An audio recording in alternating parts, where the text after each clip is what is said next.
Deep learning. Deep learning क्या होती है? ऐसे डिस्कस हो रही है कि कोई भी नेटवर्क जो शैलो से बड़ा होगा उसे डीप लर्निंग कहेंगे। और शैलो नेटवर्क कहाँ तक होते हैं? 10 लेयर तक हम शैलो नेटवर्क कहते हैं। और बियॉन्ड 10 लेयर वो क्या है? डीप नेटवर्क या DNN, deep neural network, DNN कहते हैं, डीप लर्निंग भी कहते हैं। आपको तो क्या कहते हैं? 4-5 ठीक है। मैं पहले थोड़ी ब्रीफ हिस्ट्री बताई थी। सिंगल न्यूरल नेटवर्क जो है we have single neural network for a while, और जिसको हम first generation of neural network भी कहते हैं। लेकिन इसने हमें बताया था कि मैं आई कैन क्लासिफाई, लेकिन सिंगल न्यूरल नेटवर्क की लिमिटेशन क्या थी? लीनियरली सेपरेबल को तो वो बहुत अच्छे से सेपरेट करता, क्लासिफाई करता। नॉन लीनियर या लीनियरली इनसेपरेबल क्लासिफिकेशन पे वो स्टक हो जाता था। उसके लिए हमें क्या चाहिए था? मोर देन वन न्यूरॉन, क्योंकि हमें मल्टीपल बाउंड्रीज क्रिएट करनी है। जब मोर देन वन न्यूरॉन हमने मल्टीपल बाउंड्रीज क्रिएट करी तो फिर उन बाउंड्रीज का सम भी हमें चाहिए था कि कहीं पे कंबाइन हो, तो हमें मल्टी लेयर्स न्यूरल नेटवर्क चाहिए था। और ये इसकी लिमिटेशन थी। मल्टीलेयर न्यूरल नेटवर्क को ट्रेन करने के लिए हमें कोई एल्गोरिथम नहीं था। परसेप्ट्रॉन लर्निंग टूल देखा, यूनिफाइड लर्निंग टूल देखा, डेल्टा टूल देखा, सारे यूज में क्या आ रहा था कि वो एरर डिपेंडेंट था। और एरर हमारे पास आउटर मोस्ट लेयर पे होता है, इनर लेयर पे हमारे पास कुछ नहीं होता। तो as I told you before कि 1986 में सॉल्व हुई प्रॉब्लम। ठीक है। डेप्थ प्रोपगेशन एल्गोरिथम एक मास्टर्स के स्टूडेंट्स को प्रपोज किया था। और लेकिन 1986 में भी अगर हम देखें, आप कंप्यूटेशनली स्ट्रांग नहीं थे, आपके पास कंप्यूटर्स नहीं थे अच्छे। ठीक है। बेसिक कैलकुलेशन तो कर सकते थे, लेकिन अगर मैं 100 न्यूरॉन दे दूँ या 10-20 ईयर्स दे दूँ तो आप नहीं कर पाएंगे। कैलकुलेशन पावर नहीं थी, कंप्यूटेशन पावर नहीं थी। तो 1986 हमने पहले इसका सेकंड जनरेशन है। ठीक है। ये अप्रोक्सीमेटली 30 ईयर्स लगे 1950s में और 60s में जो है वो हमारे पास आ गया था न्यूरल नेटवर्क। लेकिन 30 ईयर्स के बाद 1986 में हमारे पास बैक प्रोपगेशन आया, जिसने सिंगल लेयर से मल्टी लेयर की तरफ स्विच किया न्यूरल नेटवर्क पर। लेकिन मल्टी लेयर में फिर हम स्टक हो गए, क्योंकि न्यूरल नेटवर्क की ट्रेनिंग के लिए हमारे पास कंप्यूटेशनल पावर नहीं थी। प्री कंप्यूटेशनल पावर 2000 के अंदर आई, जब 2000 के अंदर जीपीयूज इंट्रोड्यूस हुए। ठीक है। Graphical control unit. ठीक है, graphics control unit, GPU, processing unit, graphical processing unit. ठीक है। तो ये जीपीयू आपके कंप्यूटर्स में लगे हुए। अब सबके घर में कंप्यूटर है, सबके पास कंप्यूटर है मौजूद। किस किसी के पास कंप्यूटर है कंप्यूटर है। की बात, आपके कंप्यूटर में कौन सा जीपीयू लगा हुआ है?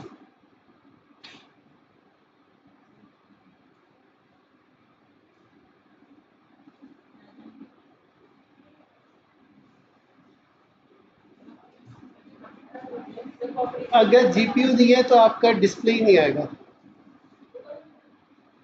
ठीक है। दो तरह के जीपीयूज होते हैं। एक होता है प्रोसेसर के अंदर बिल्ट इन जीपीयू। ठीक है, जो इंटेल जितने भी आई सीरीज है उसके साथ बिल्ट इन आता है। इंटेल एचडी ग्राफिक्स आइकन बना हुआ आता होगा छोटा सा कोने में। ठीक है, वो इंटेल का बिल्ट इन जीपीयू होता है। उसकी एक सर्टेन लिमिटेशन होती है, सर्टेन प्रोसेसिंग पावर होती है। इसके अलावा आप एक्सटर्नल जीपीयूज लगा सकते हैं। एनवीडिया के आते हैं, और आई थिंक रेडियन है, जो AMD है, रेडियन। ठीक है, RTX है, सीरीज़ है, फिर टाइटन सीरीज़ है, काफ़ी सीरीज़ है। और जो मेन चीज़ एक से दूसरे को डिफ़र करती है, दो चीज़ों पर डिफ़र करते हैं। एक तो नंबर ऑफ प्रोसेसिंग यूनिट्स। ठीक है, कितने नंबर ऑफ प्रोसेसिंग यूनिट है, उनकी स्पीड क्या है, और रैम कितनी है। ठीक है, ये तीन चीज़ें आपके जीपीयू की इंपॉर्टेंट होती है।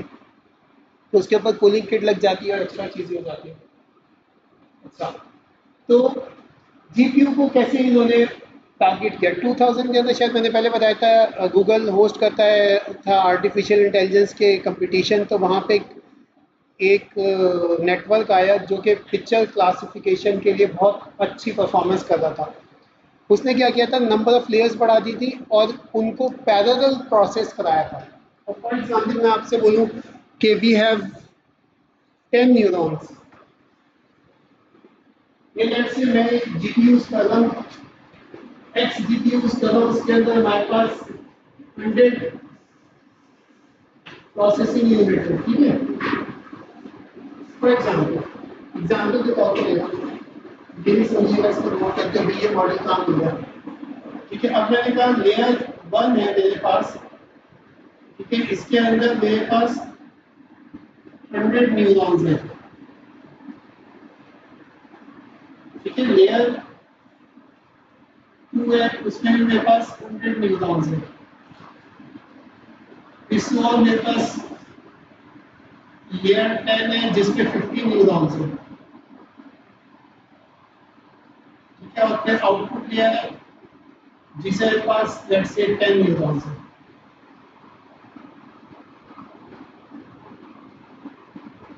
टोटल मेरे पास 11 लेयर्स होंगे। अब अगर मैं ये सीपीयू पे प्रोसेस करूं, सीपीयू की पैरेलल प्रोसेसिंग मैं अलाउ करता हूं। सीपीयू की तो अंडरस्टैंडिंग है ना, अगर फॉर एग्जांपल i7 है तो उसके अंदर नॉर्मली 8 कोर होते हैं, ठीक है। थ्रेड्स की बात करो, 4 कोर, कहीं पे 4 कोर और डबल थ्रेडिंग पे होती है तो 8 थ्रेड्स होते हैं, समझ लें 8 कोर है। अगर मैं उसको यूज करूं और पैरेलल प्रोसेसिंग करूं, पहली वाली लेयर इनपुट करूंगी, कंप्यूटेशन करोगे, डब्ल्यू पी कैलकुलेट करो, बी इग्नोर कर रहा हूं मैं, डब्ल्यू पी कैलकुलेट करो, पैरेलल प्रोसेस करो, 8 जीपीयूज को 8 न्यूरॉन इनपुट कर दिए, ये फिर नेक्स्ट साइकिल में अगले 8 हुए, अगली साइकिल में अगले 8 हुए, और 100 साइकिल तक जाते जाते कितनी 100 न्यूरॉन तक जाते थे, कितनी साइकिल हो जाएंगी?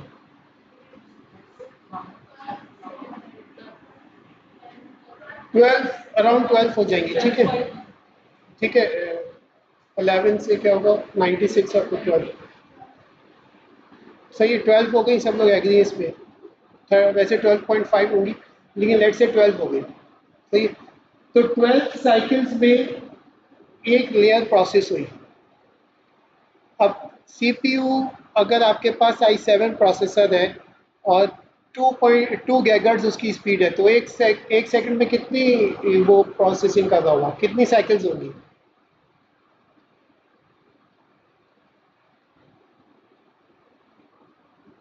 आईटीसी पढ़ानी पड़ेगी लगता है। अगर वन लेट से 1 गीगाहर्ट्ज़ है तो एक सेकंड में 1 गीगा इंस्ट्रक्शन साइकिल्स हैं, ठीक है। तो एक सेकंड में 1 गीगा जो है वो टाइम्स वो परफॉर्म कर सकता है, 12 को प्रोसेस किया उसने, तो it will take something like 0.1 millisecond approximately. और अगर यही मैं 10 साइकिल पे करूंगा तो ये 100 मिली सेकेंड तक चला जाएगा, या लेट से 150 मिली सेकेंड तक हो गया। इसके बाद अगर मैं यही चीज़ सिर्फ एक लेयर को, जो कि 12 इंस्ट्रक्शन साइकिल में किया, इसी एक लेयर को मैं इस जीपीयू में प्रोसेस कराऊं, इस जीपीयू में प्रोसेस कराऊं, तो ये 100 न्यूरॉन है, 100 जीपीयू, एक जीपीयू एक न्यूरॉन को प्रोसेस करेगा, एक इंस्ट्रक्शन साइकिल में हो जाएगा।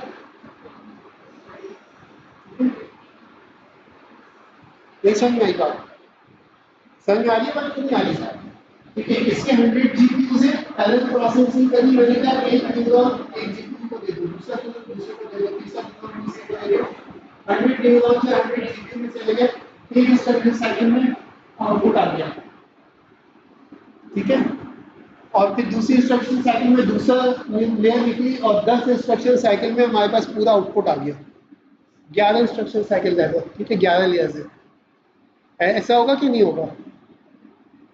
तो यहाँ पे आपका एल्गोरिथम भी सिंप्लीफाइड हो रहा है और यहाँ पे प्रोसेसिंग भी फास्ट हो रही है, ठीक है। ऑल दो जो जीपीयू की स्पीड होती है ये 400 मेगाहर्ट्ज़ होती है, या कहीं पे 512 मेगाहर्ट्ज़ होती है, 500 होती है, ज़्यादा नहीं होती, कहीं पे मेगाहर्ट्ज़ नॉर्मली मेगाहर्ट्ज़ में ही होती है, ज़्यादा गीगाहर्ट्ज़ में नहीं होती, ठीक है। लेकिन ऑल दो ये जितना नेटवर्क बढ़ता रहेगा, जितना नेटवर्क बढ़ता रहेगा उतनी उतनी जीपीयू की परफॉर्मेंस भी सेम रहेगी, लेकिन क्या होगा, सीपीयू की परफॉर्मेंस डाउन होती रहेगी। ठीक है 12 सेकंड में ये करना है, यहाँ तक पहुँचते पहुँचते 12 और 12, तो ये बढ़ जाएंगे, फिर ये 12 आगे से मल्टीप्लाई होगी, क्योंकि ये जब वेट करता है सारा आउटपुट आ जाए, फिर सारे आउटपुट को इधर इनपुट करेगा, इधर इनपुट करेगा, इधर इनपुट करेगा, तो जब जीपीयू पे करेंगे तब तक वो काम हो जाएगा। इसलिए एनवीडिया ने बहुत अच्छी वीडियो बनाई थी सीपीयू वर्सेस जीपीयू की, वो मैं ढूंढता हूँ वो शेयर करता हूँ। उन्होंने कहता है लियोनार्डो डिविंची की कोई पेंटिंग थी, उन्होंने जीपीयू रखा, ठीक है, और उन्होंने सीपीयू रखा, और CPU is like firing four four dot in one time, ठीक है, और जीपीयू जो है ना 1000 फायरिंग कर सकता है एक एट अ टाइम में। तो उन्होंने क्या किया, 1000 पिक्सल्स बनाए, 1000 डॉट्स बनाए, उस पर कलर्स फिल कर दिया, और एक दफ़ा बटन दबाया, यहाँ से एक दफ़ा फायर हुआ, जाके कलर जो है ना सामने पेस्ट हो गया, पेंटिंग बन गई। यहाँ सीपीयू को लगाया, उसे ऑन किया, उससे पहले कोने वाले दो कलर फेंके, फिर ये दो कलर फेंके, दो कलर फेंके, दो कलर फेंके, दो कलर फेंके, वो फेंक रहा है बेचारा, वहाँ पे विद इन सेकेंड जो है ना वो पेंटिंग कंप्लीट हो गई। तो this is very best example कि जीपीयू वर्सेस सीपीयू किस तरह प्रोसेसिंग होती है। तो 2000 में जाके जीपीयू इंट्रोड्यूस हुए, तब जाके जहाँ हम कहेंगे सही तरह बूम आया न्यूरल नेटवर्क का। न्यूरल नेटवर्क के साथ सीएनएन लोगों ने इंट्रोड्यूस कराया, कन्वोल्यूशन नेटवर्क्स बनाए, और जब कन्वोल्यूशन नेटवर्क्स बने तो फिर इमेज प्रोसेसिंग का, वीडियो प्रोसेसिंग, फिर स्पीच लर्निंग, ये सारी चीज़ें जो है बहुत ड्रास्टिकली चेंज हो गई। अगर हम देखें तो अगर 2005 या 6 में हुआ था इंसेप्शन का, 20 साल के अंदर, यानी 30 साल में सिर्फ 1 ईयर से 2 ईयर पे गया, तो अगले 20 साल में लगा कि इस बैक प्रोपोगेशन को किसी का मैं ट्रेन तो कराऊं, कंप्यूट तो करूं, लेकिन अगले 20 साल में क्या हो रहा है, कहाँ से कहाँ पहुँच गए। एक न्यूरल नेटवर्क है आपकी, जैसे अभी शुरू में बात हुई थी कि चैट जीपीटी से लोग असाइनमेंट बना रहे या चीज़ें ले रहे, हेल्प आउट ले रहे, तो एआई कहाँ पहुँच गई, ठीक है, इन 10 ईयर्स। अगले 5 ईयर्स में देखिएगा ये और बहुत तेज़ी से चेंज हो जाएगा। जनरेटिव एआई जो आई है वो इसको और तेज़ी से चेंज कर देगी। जनरेटिव एआई तो आपको पता है ना क्या होती है, जेन एआई पता है ना क्या होती है, क्या होती है, कौन,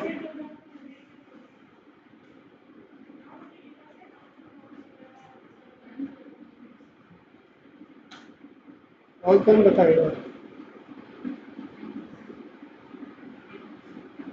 मैं इसको पढ़िएगा किसी से।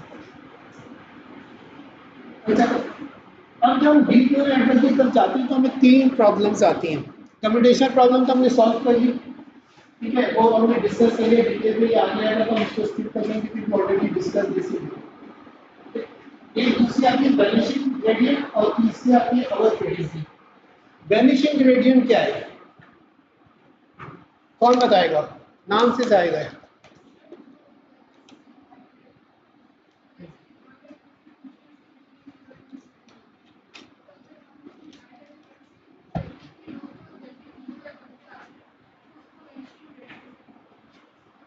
जोर से बोलो, मेरी आवाज आ रही होती है ना पीछे, नहीं आ रही होती, जोर से बोलो।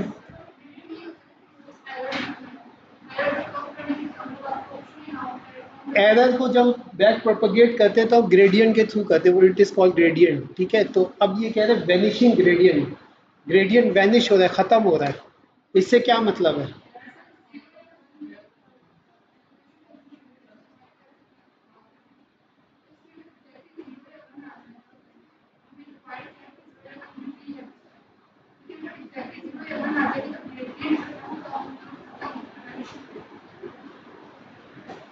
जब लास्ट वीक एग्जाम्पल करी थी तो इट वॉज बिटवीन 0 and 1, 0 और 1 नहीं आ रहा था, क्यों नहीं आता है?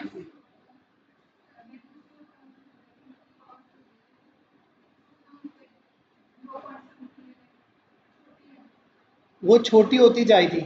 इसका रीजन ये होता है कि लेट से आप यहाँ पे खड़े हैं आउटपुट लेयर पे, if you are output layer आपके पास एरर है, यू नो डेफिनेट एरर कितना आएगा, because you know the desire output, you have the actual output of the layer, network, ठीक है। तो आप इन दोनों को माइनस करते हैं, यहाँ पे आ जाए। जब इसको बैक प्रोपेगेट करते हैं तो आपने नोटिस किया होगा लास्ट वीक कि जब बैक प्रोपेगेट करते हैं तो वैल्यू रिड्यूस होती है। आपने कहा एक लेयर पे रिड्यूस हो गई, लेट्स से यहाँ पे हमारे 0.9 की आउटपुट लेयर पे, जब हमने बैक प्रोपेगेट किया इट बिकम 0.3। अगर मैं इसको फर्दर बैक प्रोपेगेट करूं, अच्छा डॉट डॉट लगे तो मतलब ये नहीं कि यहाँ पे 3 लेयर है, मल्टीपल लेयर है। मैंने फर्स्ट बैक प्रोपेगेट किया, सेकंड बैक प्रोपेगेट किया तो it become 0.1, third back propagate करूंगा it become 0.0, fourth back propagate करूंगा तो 0.000। तो this is known as vanishing gradient. आपके पास एक दो लेयर्स तो मौजूद हैं तो वो अपडेट हो जाएंगी बिकॉज एरर या ग्रेडियंट मौजूद है यहाँ पे। लेकिन जैसे जैसे आप फर्दर बैक इनपुट साइड पे जाते हैं ग्रेडियंट क्या होगा, वो जीरो होकर खत्म होता रहेगा। ठीक है, तो this is the main problem, ये कहलाता है वैनिशिंग ग्रेडियंट ट्रेनिंग प्रोसेस में।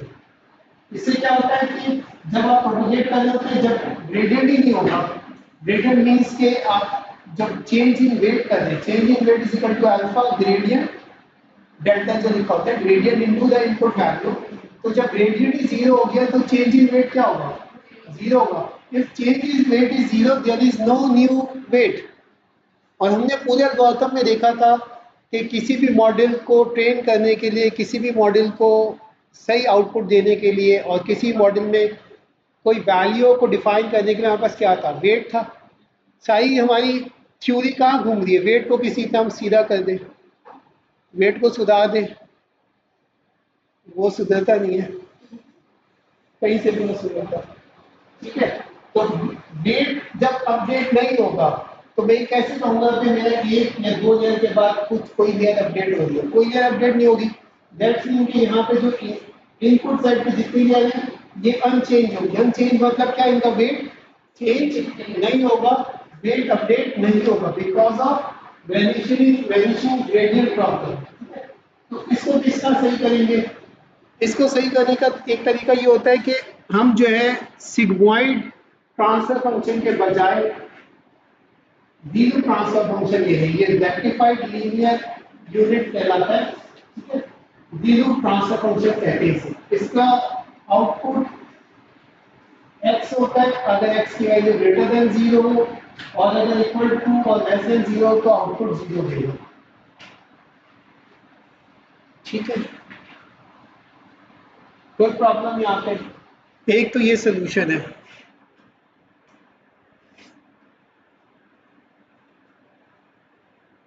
यहाँ पे देखिए नेगेटिव वैल्यूज है सभी, जीरो से कम नेगेटिव वैल्यू से ग्राफ को चेक करें तो आउटपुट क्या है, जीरो आता है। जैसे ही जीरो से आगे फॉरवर्ड हुआ तो ये x is equal to y is equal to x वाली लाइन पकड़ लेगा, जो इनपुट है वही आउटपुट आ जाएगा। 45 डिग्री की लाइन पता है ना, line equation y is equal to x, नहीं पता? ठीक है, तो this is one of the solution कि आप इंटरमीडिएट जितनी भी लेयर्स हैं वहाँ पे कौन सा ट्रांसफॉर्मेशन यूज करें, वीलू ट्रांसफॉर्मेशन यूज करें। और ये सेकंड प्रॉब्लम जो है ओवर फिटिंग की आती है, इसको ओवरकम करने के लिए हम दो काम करते हैं, यहाँ से दो करते हैं या एक करते हैं, एक मेन काम करते हैं जिसे हम कहते हैं ओवर फिटिंग। अच्छा, दूसरा जब आप वीलू को यूज कर लेते हैं तो आपको वैनिशिंग ग्रेडियंट तब प्रॉब्लम सॉल्व हो गया, क्योंकि आपने देखा था कि जब एरर को बैक प्रोपेगेट करते हैं तो आप डेरिवेटिव को ट्रांसफर फंक्शन से मल्टीप्लाई करते हैं। जब ट्रांसफर फंक्शन ही बंद हो जाएगा तो वो डेरिवेटिव से जो मिनिमम जाएगी वैल्यू 1 माइनस 5 होकर रिड्यूस हुई थी वैल्यू, वो वैल्यू रिड्यूस नहीं होगी, एज इट इज वो बैक प्रोपेगेट हो गया। तो दूसरा काम में जब ये काम किया तो हमें पता चला कि सारी लेयर्स जो है, क्योंकि नंबर ऑफ लेयर्स बढ़ाएंगे तो इसका मतलब है बाउंड्री लाइंस बढ़ रही है, जितनी ज़्यादा बाउंड्री लाइन होगी उतनी कॉम्प्लेक्स प्रॉब्लम को वो सर्कुलेट करके क्लासिफाई कर सकता है। ऐसे ही है, याद है ना, एक न्यूरॉन एक लाइन बनाता है, दो न्यूरॉन दो लाइन बनाएंगे, तीन न्यूरॉन तीन लाइन बनाएंगे, 100 न्यूरॉन हो गए तो 100 लाइनें आ गई। ठीक है, जब 100 लाइनें आ जाएंगी तो मैं आपसे बोलूँ दिमाग में भी सही नहीं है,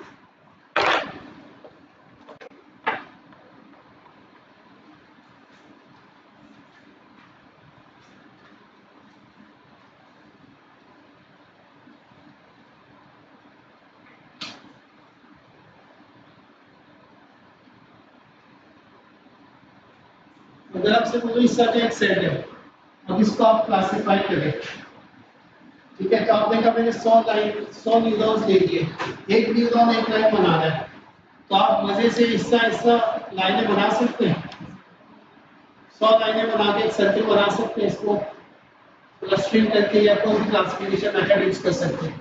100 न्यूरॉन जो है वो एक न्यूरॉन एक लाइन बनाएगा, 100 न्यूरॉन में 100 लाइन्स बनाई, जब हम इसका सम अप के नेक्स्ट लेयर में, तो it will become ideally fit to that problem, ठीक है। जो आइडियली फिट हो गया, और हमने देखा था कि आइडियली फिट नहीं करना, इट बिकम अवर फिटिंग, क्योंकि कोई भी एक्सरसाइज रीजन जैसे डाटा कलेक्शन में नॉइस कह रहे, तो ऐसे थोड़े से पॉइंट्स ऊपर नीचे हो जाते हैं, तो अगर आइडियली फिट कर देते हैं तो और फिटिंग हो जाती है, जो फिर रियल टाइम प्रॉब्लम को अच्छे से क्लासीफाई नहीं कर सकता। ऑल्दो दैट जो डाटा सेट पे ट्रेन किया उसमें तो बहुत अच्छे से क्लासीफाई कर देगा, लेकिन नए डाटा पे वो क्लासिफिकेशन की कॉम्प्रोमाइज हो जाती है। तो उसके लिए हम लोग क्या करते हैं, ड्रॉप आउट की टेक्निक यूज करते हैं। ड्रॉप आउट टेक्निक क्या कहती है? ड्रॉप आउट टेक्निक ये कहती है कि जब भी आप ट्रेनिंग करें, बैक प्रोपिगेट पे ट्रेनिंग करें, तो हर दफा आप नंबर ऑफ न्यूरॉन जिनको अपडेट करेंगे वो चेंज कर दें। फॉर एग्जाम्पल, फर्स्ट टाइम आपने डेट को अपडेट करे थे, आपने यहाँ पे जो है वो 50% जो है वो ड्रॉप आउट लगाया। 50% ड्रॉप आउट का मतलब है दो चार न्यूरॉन है, चार को अपडेट करेंगे, चार सॉरी दो को अपडेट करेंगे, दो को अपडेट नहीं करेंगे। यहाँ पे लाइक 50% लगा दिया, तो दो को अपडेट किया, एक को अपडेट नहीं किया। तो इससे क्या होगा कि आपकी जो डेट अपडेट होंगे, अगर सैचुरेशन पे जाएंगे भी, तो वो ऑल्टरनेट हाइड्रेशन पे ऑल्टरनेट इनपुट्स पे जाएंगे। तो इसका मतलब एक इनपुट पे कोई भी सैचुरेट नहीं होगा। इसका मतलब क्या होगा कि पूरे डाटा सेट पे ओवर फिटिंग नहीं होगी, पर्टिकुलर जो है ना, कुछ किसी पे अपडेट होंगे, कुछ किसी पे अपडेट होंगे। जब आप उनको नया डाटा सेट देंगे तो ओवर फिटिंग में नहीं आएगा। आई थिंक ये समझ में आ गया होगा, इसमें कोई इतना प्रॉब्लमेटिक इशू नहीं है। अच्छा, ड्रॉप आउट के ज्यादातर बने हुए एंड कोडिंग में आपको दिखा दूंगा, बुक के अंदर मौजूद है। तो आप उस पर सेट कर लेते 50% ड्रॉप आउट लगाने, 25% लगाने। नॉर्मली 50% से ज्यादा नहीं लगाते लार्जर नेटवर्क के लिए। छोटे नेटवर्क हो तो आप 25% भी यूज कर सकते हैं। यहाँ तक कोई प्रॉब्लम? कंप्यूटेशन लोड हमने डिस्कस कर लिया, सही है।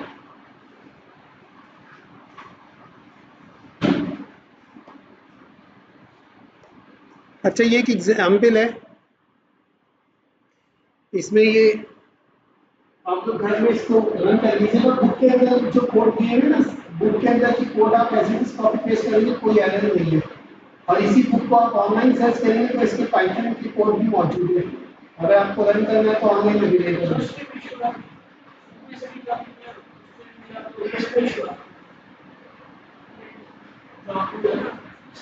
चलो अभी देख लेते हैं इसको।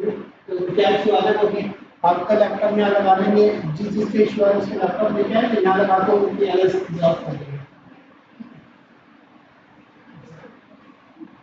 अभी मैंने कंसीडर है deep neural network with a 3 layer, each layer 30 20 nodes, यानी 20 न्यूरॉन है, 3 लेयर है। देखिए ना सब लोग, ये एग्जांपल है, एग्जांपल करनी होती है। 3 लेयर है, यहाँ पे मैंने शो करेंगे 3 लेयर, 25-20 न्यूरॉन है एक लेयर में। इनपुट इज 25 नोड्स इनपुट है, इन मैट्रिक्स फॉर्म 5 क्लासेस है।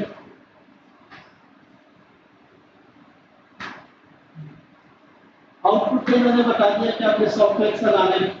इंटरमीडिएट लेयर पे आपको पता है कि आपने कौन सा नेटवर्क को ट्रांसफर ऑप्शन लगाना है।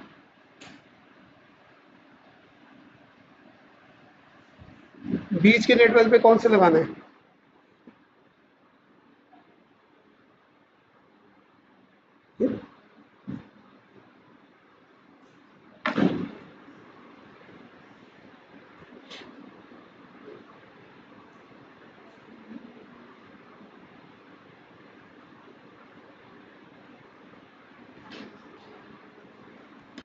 लिख लिया ये स्टेप्स लिखे इसके, अगर ये लिख लिया तो सबसे पहला स्टेप क्या होगा? Initialization of weight. Weight matrix आपको नेटवर्क पता है, इनपुट पता है, आउटपुट पता है, ट्रांसफर फंक्शन पता है। अब आपका सबसे पहला काम होगा वेट को बताना कि कौन सी लेयर का वेट मैट्रिक्स कितने डायमेंशन का होगा। इनपुट लेयर का वेट मैट्रिक्स की डायमेंशन क्या होंगी?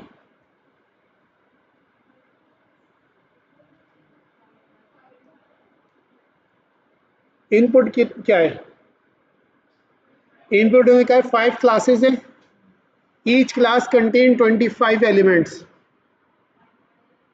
5 बाई 5 का इनपुट है, यानी 25 इनपुट्स हैं। 1 टाइम 25 इनपुट है। तो W1 क्या होगा? W of layer 1, super script पे 1 की बात हो रही है, उसकी डायमेंशन क्या होंगी? 5 कहाँ से आ रहा है? नंबर ऑफ न्यूरॉन 20 है, नंबर ऑफ इनपुट 25 है।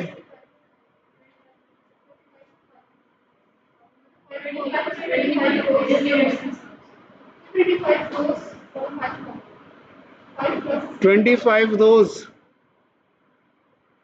WP पहली लेयर 20 रोज S/R होता है ना।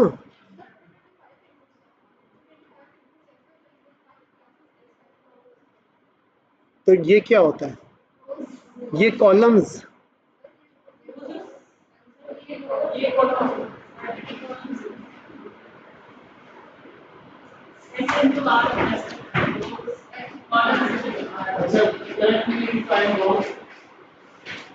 ये कितनी रोज है?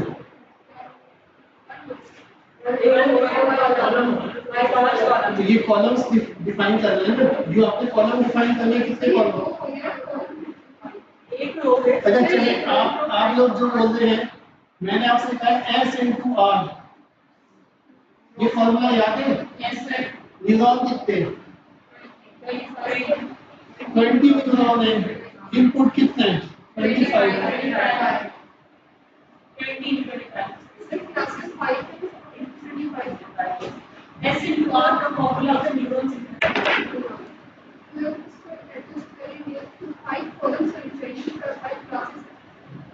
फाइव क्लासेस हैं, तो इसका मतलब क्या है?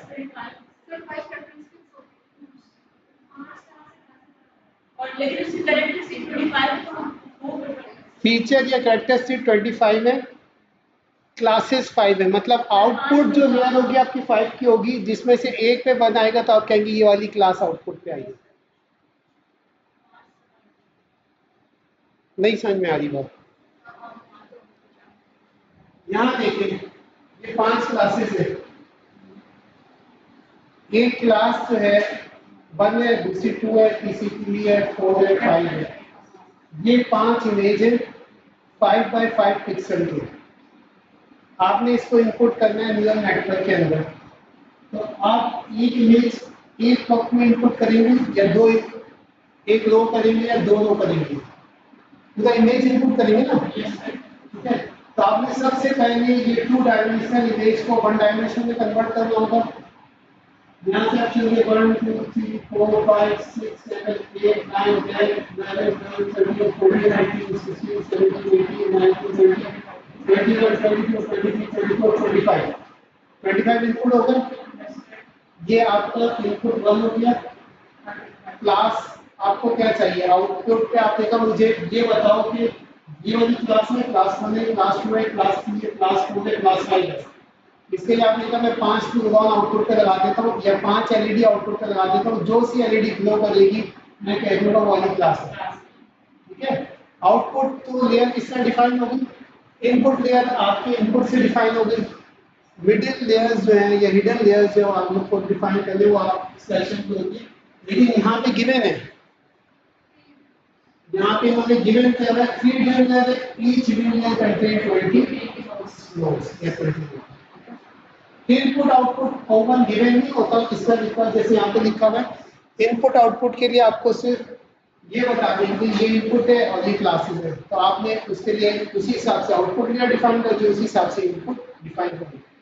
और हमेशा याद रखें कि जो वेट वेक्टर है वो S इंटू आर होता है। S number of neuron, R is number of neuron. Second layer का क्या होगा? S2 सुपरस्क्रिप्ट 2 इंटू S1 या आउटपुट ऑफ लेयर 1। और आउटपुट ऑफ लेयर 1 क्या होगा कि जितने न्यूरॉन लेयर 1 में होंगे वो सब आउटपुट कर देंगे। क्लियर है कि नहीं क्लियर? ये वाली एक बड़ी सी शीट बना के यहाँ पे मैंने कहा था फिल करें नंबर ऑफ लेयर्स, इस पर लिखिए। लिखी कि नहीं लिखी? वो मैंने शीट में भी भेजी है, पीडीएफ पे भी है, उसको बार बार भरें। ऐसा ना हो कि फ्री के नंबर आ रहे हो दो वो भी जीरो से, क्योंकि ज़्यादातर एरर जो न्यूरल नेटवर्क में आता है ये डायमेंशन की वजह से एरर आता है। अगर आपने डायमेंशन सही सेट नहीं करी तो आप फंस जाते हैं। अभी तो एक दो लेयर है, जब डीप न्यूरल नेटवर्क पे जाएंगे 100 लेयर्स होंगी, हर लेयर में 100-200 न्यूरॉन होंगे। अब 100 लेयर का मतलब एक लाइन में अगर आप एक लेयर डिफाइन कर दिए, आपके 100 लाइन्स हैं जिसमें लेयर्स डिफाइन हो रही है, तो फिर क्या किस तरह मैनेज करेंगे? ठीक है, यहाँ पे ये चीज जो है यहाँ पे कोड लिखा हुआ है, ये फंक्शन का कोड लिखा हुआ है, ये दूसरा रीडू फंक्शन है। आपने जो है ना ये वाला कोड जीरल होगा, जितने में उसे रन करेंगे उसमें ये दोनों फंक्शन कॉल हो जाएंगे, आपका आउटपुट आ जाएगा। ठीक है, इसमें कोई चीज ऐसी नहीं है कि जो मेरा ख्याल है कि आपको बतानी पड़े। ये इनपुट लिया गया, इनपुट को रीशेप किया, क्यों किया रीशेप आपको बताइए। 5x5 का मैट्रिक्स है, इसको 1 इंटू 25 कर लो या 25 इंटू 1 कर लो। ठीक है, 25 इंटू 1 कर लो, रीशेप किया आपने इसको। फिर W1 ऐसे मल्टीप्लाई कर दिया, D2 नेटवर्क से पास किया, second layer, third layer, fourth layer, soft max आखिरी का आउटपुट था। फिर आपने डिजायर वैल्यू चेक करी, एरर निकाला, डेल्टा कैलकुलेट किया, बैक प्रोपेगेट शुरू कर दिया, बैक प्रोपेगेट किया, चेंजिंग डेल्टा, चेंजिंग वेट किया, फिर अपडेट कर दिया है। ठीक है, ये स्टेप्स तो याद होगा ना सबको, इसका कोड भी याद कर लीजिएगा।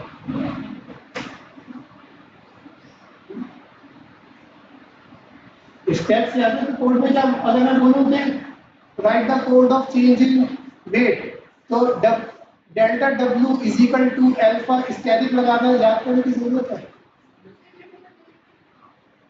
पेपर ही ना दूं आप क्यों देंगे? मैं लिख देता हूँ पेपर, इनका नाम ही भेजता हूँ। हमारा अंडर ग्रेड में C++ का जो पेपर था उसमें सारे कोड्स थे और सारे कोड पेपर में लिख के आए थे, और सेमीकोलन तक की एरर जो उन्होंने कहा था। पाइथन में कोई मसला ही नहीं है, आप कुछ भी लिख दें, क्योंकि स्पेसिस होती है, सेमीकोलन लगाना भूल जाए सी में, वो बताएगा भी नहीं कि आपने सेमीकोलन नहीं लगाया।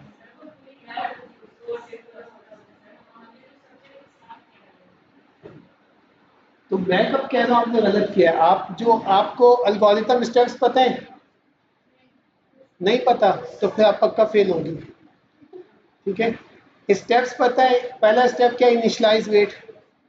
ठीक है, दूसरा स्टेप क्या है?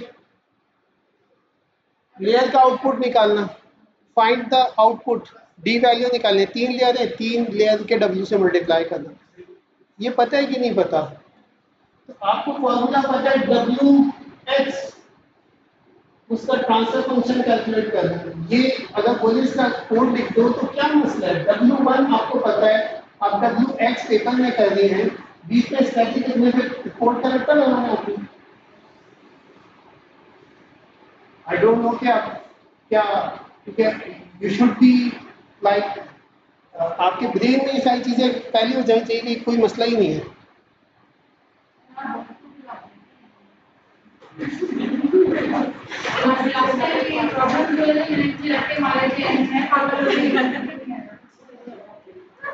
हो सकता है आपको फाइनल में फायदा हो जाए। अच्छा, जो नंबरों के लिए पढ़ता है ना उसका यही हाल होता है वैसे। तो नॉलेज के लिए पढ़ता है तो टेंशन ही नहीं होती क्या जीपीए बन रही है।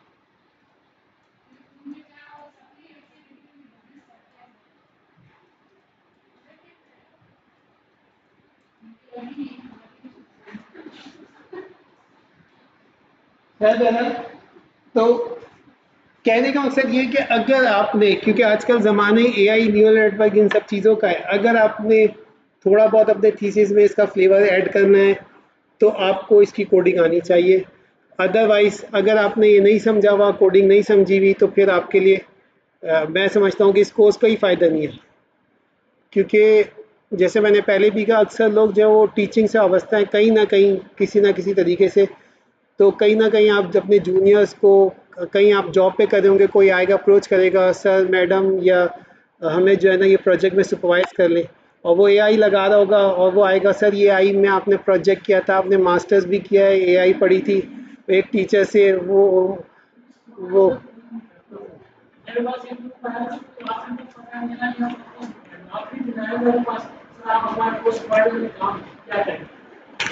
उस दिन इतना रगड़ा लगाना चाहिए ना कि आइंदा कोई किया तो को सुपरवाइजर ना ले।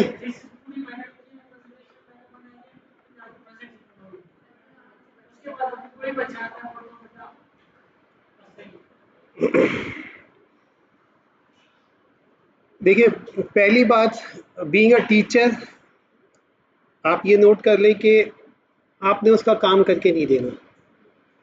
ठीक है? अगर अगर कोई दोस्त भी है ना तो आप उसका काम करके ना दें, क्योंकि दोस्ती का हक यही है कि उसे आना चाहिए। ठीक है? उधर मत देखें, वो आपको नहीं करके देती हैं, आप उनको करके देती हैं। ठीक है? अजय ये पढ़ लेते, फिर आगे बातें तो होती है, क्या साथ ही पढ़ा। अच्छा, जब आप ड्रॉप आउट यूज कर रहे होते हैं, ड्रॉप आउट यूज करते हुए एक बात तो खास ध्यान रखें, ड्रॉप आउट का जो फॉर्मूला है उसमें ये होता है कि अगर आप 3 को ड्रॉप कर रहे हैं तो बाकी 3 वैल्यू को आपने इस फॉर्मूले से कैलकुलेट करना होता है, 1/1 माइनस जो भी वैल्यू ड्रॉप आउट किया जाता है। जैसे यहाँ पे 0.5 का ड्रॉप आउट लगा दें 50%, तो बाकी 3 वैल्यूओं को आप 1/1 माइनस 0.5 से मल्टीप्लाई करेंगे। ठीक है, दिस विल बिकम y। ये आपने ड्रॉप आउट निकाला, 3 जीरो कर दिए, 3 को जो है रैंडमली आपने इस फैक्टर से रिप्लेस कर दिया, ये बनता है 2। ठीक है, तो एक्चुअल y1 ये था, इसको आपने इससे मल्टीप्लाई किया तो you will have this value. अभी देखेंगे 3 वैल्यू फर्स्ट, सेकंड और लास्ट वैल्यू डबल हो गई, और बीच की 3 वैल्यू वैनिश हो गई, खत्म हो गई, ड्रॉप हो गई, जीरो हो गई। तो इस फैक्टर को, ड्रॉप को ओवरकम करने के लिए बाकी 3 वैल्यू को ये डबल कर देंगे ताकि वैनिशिंग साइड पे भी ना जाए। ठीक है, तो ये